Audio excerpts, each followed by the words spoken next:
అసహనం అగ్రభాగానికి చేరుతోంది. ప్రపంచవ్యాప్తంగా మత ఉన్మాద శక్తులు విచ్చలవిడిగా రెచ్చిపోయి చేస్తున్నాయి. నిన్న జర్మనీలో ఎల్‌జీబీటీక్యూ పెరేడ్ మీదకి కారుతో ఎళ్ళేసి గుద్దేసి చంపబోయినటువంటిది, కొంతమందిని గుద్దేసి చంపేసేటటువంటి ప్రయత్నం చేసిన సంఘటనలు చూసాం. అక్కడ వాడిని కాల్చి చంపారనుకోండి. కానీ అక్కడ మనుషులు చచ్చిపోయారు కదా! గాయపడ్డారు కదా!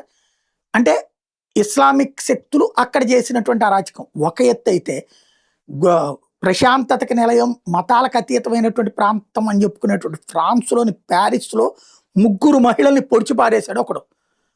ఎందుకయ్యా అంటే, పొడిచేటటువంటి సందర్భంలో అల్లాహ్ అక్బర్ అని నినాదాలు చేస్తున్నాడు. వాడిని పట్టుకుని పోలీసులు అడిగితే అల్లా చెప్పాడు నాకు, నేను చేస్తున్నాను అంటున్నాడు. అల్లా కోసం నేను చేస్తున్నాను అంటున్నాడు. ఎందుకు చెప్తారు, ఎవరు చెప్తారు నీకు అంటే, చెప్పారంతే. ఇంకా దానికి ఏమనాలా? ఇప్పుడు అదేమంటే కోర్టులో ఏమంటే అక్కడ అడిగి మానసికంగా సరైనడు కాదు, సైకలాజికల్ ట్రీట్మెంట్ ఇప్పించి పంపించండి అంటారు.